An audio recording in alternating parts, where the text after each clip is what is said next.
Hey, what's up, everybody? This is Dr. Regina Bradley, and this is Outkasted Conversations, number 15. And I'm excited about this one. We on location.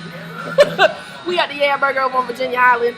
So, you know, it's a little loud, got a little extra music. That's what's going on. But I'm excited because this is my dude. This is my dude. Almost 20 years in the game. The one and only Dr. John Williams. What's going on, good sir? Yeah, I'm getting used to you calling me doctor, so yeah. Props where props is due. Well, I appreciate that, yeah. All that good stuff. Yo, okay. So you know how you got to get into the club, you know what I'm saying? How did you become Outkasted? Well, interestingly enough, I was in high school. Well, first of all, it was around middle school when I actually started listening to Outkast. And at first, I really didn't understand where they were coming from. I just knew I liked the way it sounded. But as I started getting into high school, and after their second and third album came out, I went back and revisited their first album and started really, really paying attention to it. And I realized that it matched so much with what was going on in Albany, what was going on in my life, what was going on with the young men around my age. You know, the good, the bad, and the ugly, all of it was being captured in those songs. And so it really spoke to us. And what was really interesting about it, I took a class, one of my English classes with Dr. Powell, God rest her soul, and she challenged me to prove that rap had some merit. That rap could actually be looked at as in a literary context. And so I took on the challenge of comparing songs from Outkast with poems from the Harlem Renaissance. And that's what ended up making me really, really fall in love with them at an early age. And then from there, it just took off from there.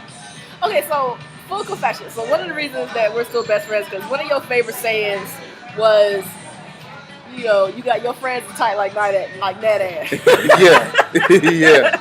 And I always was like, that's pretty tight. You got a pretty tight crew. I mean, like, how did that, fit into how you were considering yourself to be young, Southern, and a black man during this age? Well, first thing, let me point out the fact that when they were excellent at making similes and metaphors, right?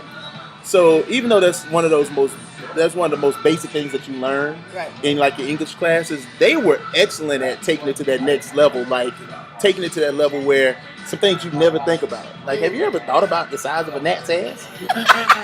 So you got to be really tight if that fits you and your crew, right? Yeah, very tight. But one of the things that I was always happy about is that I had a circle of friends who we all came from different walks of life, but at the same time, we all had similar common threads. And one of the things that Outkast did for us was to help us connect those threads. So I had friends who were in gangs or who may have been in the streets, but they still had that heart of gold. They were still trying to do right by life, even though they were making some bad decisions. Right. I also had some folks that were nerds. I also had some friends who were just really, really charismatic and cool. And one thing that we all could vibe on, I don't care how different our lives were, if you threw on Hootie Hoo or Crumbling Herb or any of those songs that you could really vibe to, all of a sudden we all became one group, you know what I mean?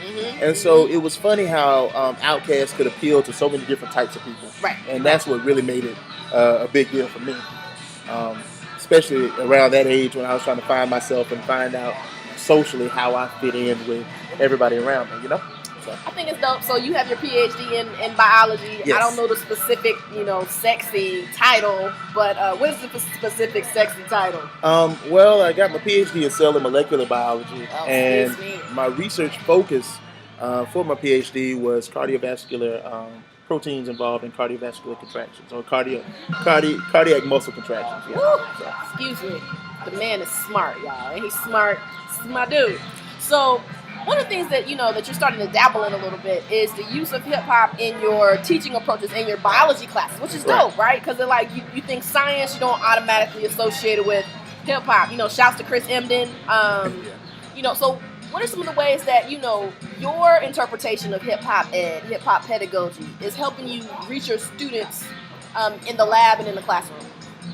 That's interesting. So a couple of things. One, I went to the hip hop conference that was at ASU. And if you get a chance to, there's another one coming up next year. Shameless plug. Shout out to Andre Johnson for putting that together. It's excellent, right?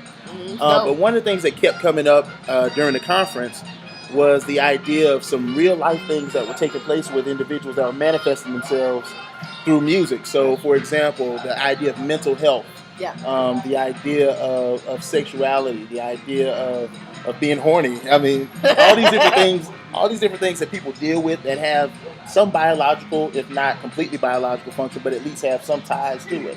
So I've been looking at some poems like some works from Outkast and some of their affiliates. Like Big Rube has a poem at the beginning of the song Phobia. Yeah. And so the song is actually discussing fear.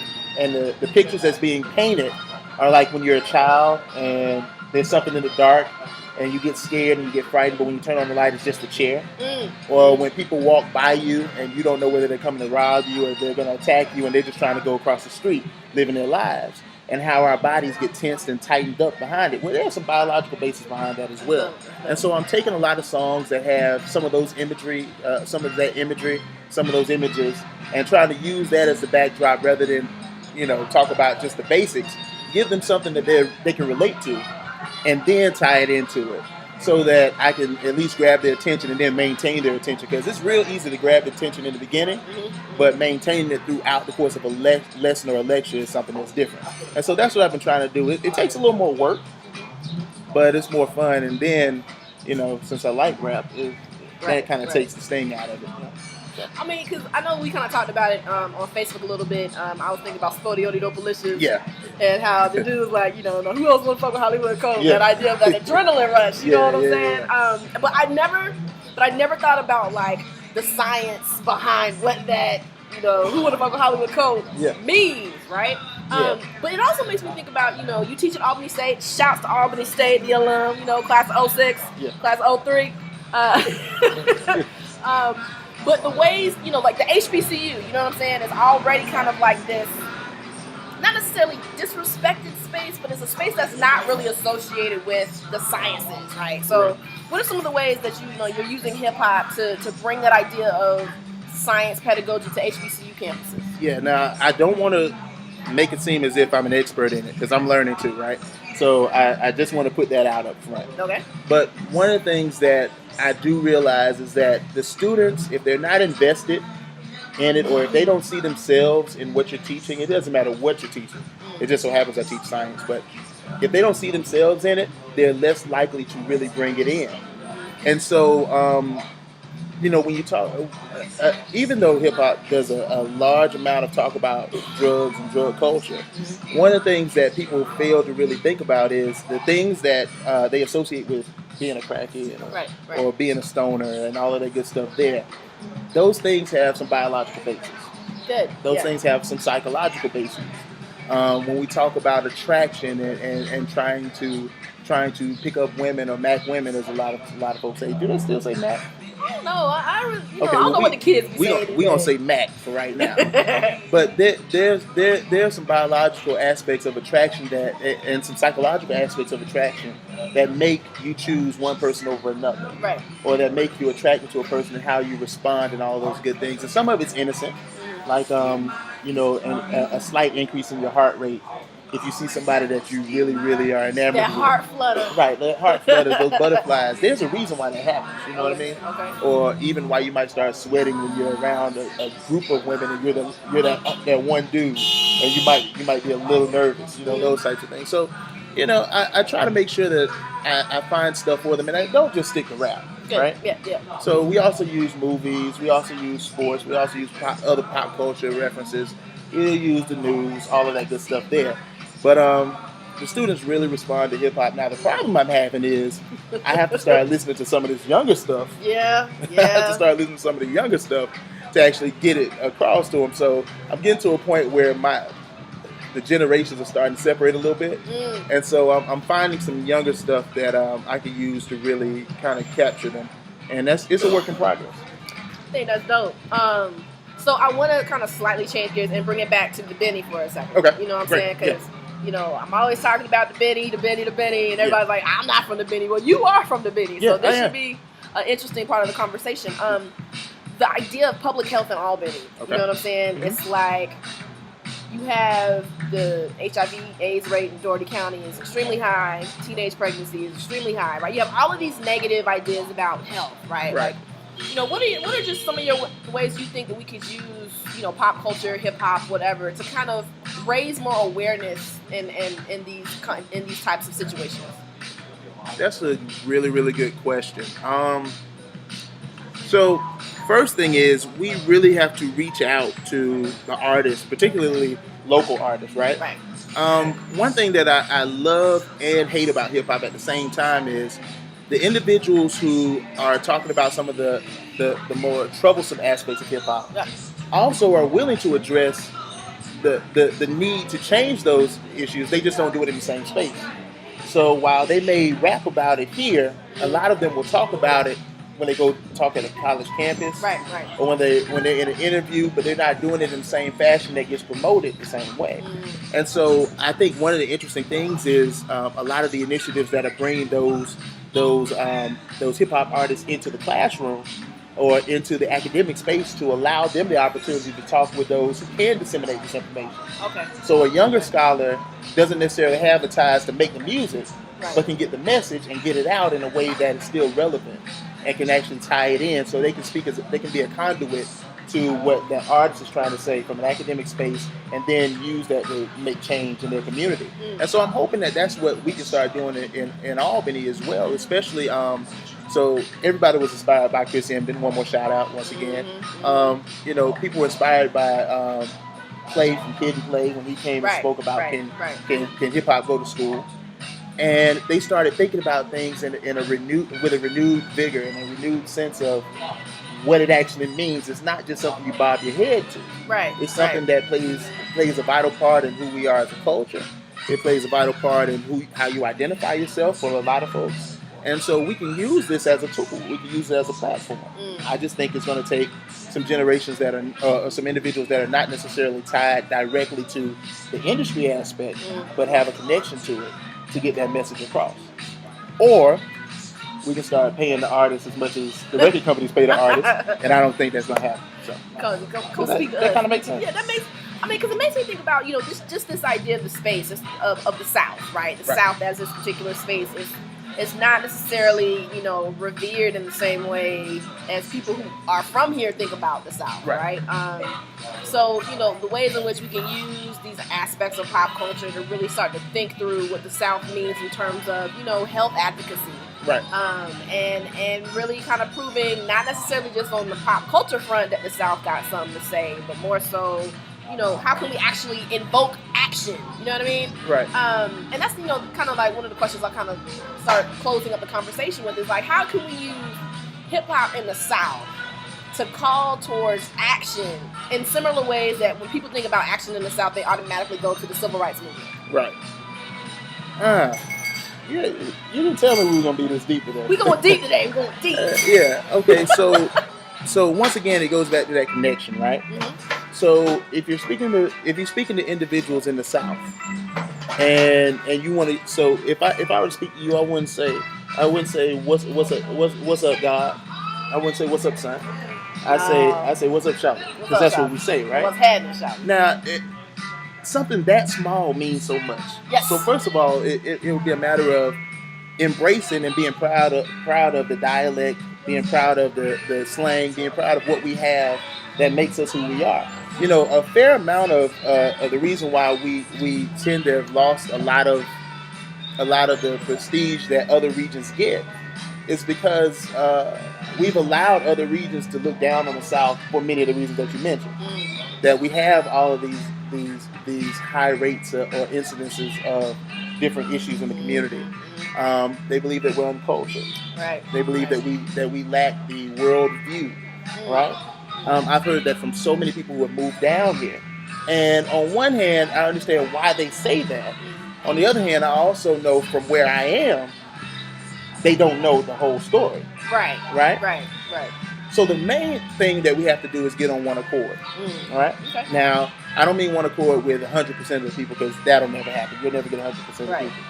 But if we were to get on one accord in terms of those who really, really are vocal about the beauty that is the South, who really, really understand that while we may have these issues, we also have these virtues, and be able to promote that through our music, through more of our literature. Because there's a fair amount of Southern literature that promotes the beauty as well as the pain that's found in the South. Right. But in our music, and even in our movies and other pop culture things, and then even in the classrooms, to make it more relevant to those who are here, so they can embrace and take pride in it, rather than wanting to imitate what others do, right? Or rather than look down on themselves in light of what others do. They can actually appreciate who they are and the community that made them who they are. So I don't know if I'm actually getting to the answer that you need, but it's going to take some unity on all fronts in terms of those who really, really want to speak for the South, who really want to speak for not only the South as a region, but for the kids who can't speak for themselves, for those who don't have a voice. Then they got to recognize that. And one thing, and this may be going in a direction that I may get in trouble for, and if your audience gets upset about this, sorry, I'm going there though. We go there on Outkasted Conversation. We have to go there. One of the things that we have to do is stop separating ourselves in terms of class, right? Okay. In terms of class, in terms of education, etc. It might have been Maya Angelou, I believe, who said that let me get my little quote together. Get your quote right. Paraphrase: we don't need to confuse illiteracy with ignorance, right? Paraphrase. Okay. And by that, she's saying that there are people who have the capacity to think, there are people who have the capacity to make change, but they may not have had the educational opportunities. Right. And so a fair amount of those same people are the ones who have been holding up our community in ways that we don't even think about. They may have been janitors, or they may have been custodians, they may have been, do lawn care maintenance, they may have been the barbershops, they may have been all of those different things. And even those who work in those fields, they have a wealth of knowledge. Right. And a lot of them have gone to college. A lot of them haven't. But we can't start looking at individuals in our community who are building our community, providing mentorship, providing support to their families, taking care of their business as adults. We can't look down on them because they may not be where we're used to academically, right? And that's one of the things that I have a major problem with. I have a very, very major problem with how people apply education to the black community. I have an idea of how people have misinterpreted the talented 10th. Yeah. I have a major problem with how, if we're the talented 10th, we shouldn't be content to be the talented 10th. Right. We should want it to expand. And furthermore, we should do what the boys wanted it to do in the first place. And we should also not exclude those who are working to build up our community because they may not have been in class with us, right? Okay. We have to have that connection, right? And so, I went there, and I'll deal with the backlash as it comes, but we need to be unified, and we need to recognize that everybody has value, everybody has a purpose. It's not just a person who has a degree. It's a person who's doing the best with what they have and making things happen for our community, regardless of their circumstances, regardless of their resources. Yeah. So, yeah. Shush. Pass the collection plate with that one. So, to wrap up the conversation, how can the folks get at you? What you got going on? Okay. I'm currently working in the lab, doing some research, hopefully to help make some changes in Albany. We're actually looking at water quality and some changes or some differences in water quality from business to business and residence to residence. So, and we're finding some interesting things. I'm not going to give you a heads up right now, but when it comes out, I'll let you know. Dope. I'm also working on a project where we're looking at oxytocin, which is a hormone that's involved in breastfeeding, labor, a bunch of other things, and whether or not it can be used as a biomarker to determine maternal responsiveness. Oh. Right? And so I'm working on that project with a professor that's in the nursing department. And so we got a lot of things that we're doing that's trying to address issues in the Albany community, in the Southern community, and in the black community. And so we're hoping that we'll get a lot of good progress going with that. I don't think I can heal the world, but I could at least fix a couple of the problems, right? I'm at that. And so, yeah. So if you want to get at me and talk about anything I said, or if you want to cuss me out about anything that I said, whatever it is you want to share with me, I can be reached at johnw335@gmail.com.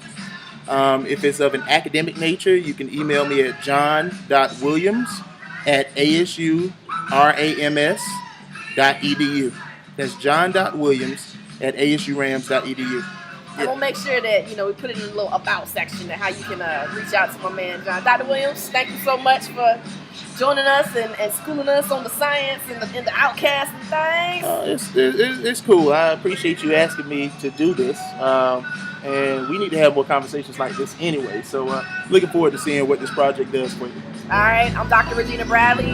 I'm at this Outkast Conversations. We'll holler at y'all next week. Y'all be easy.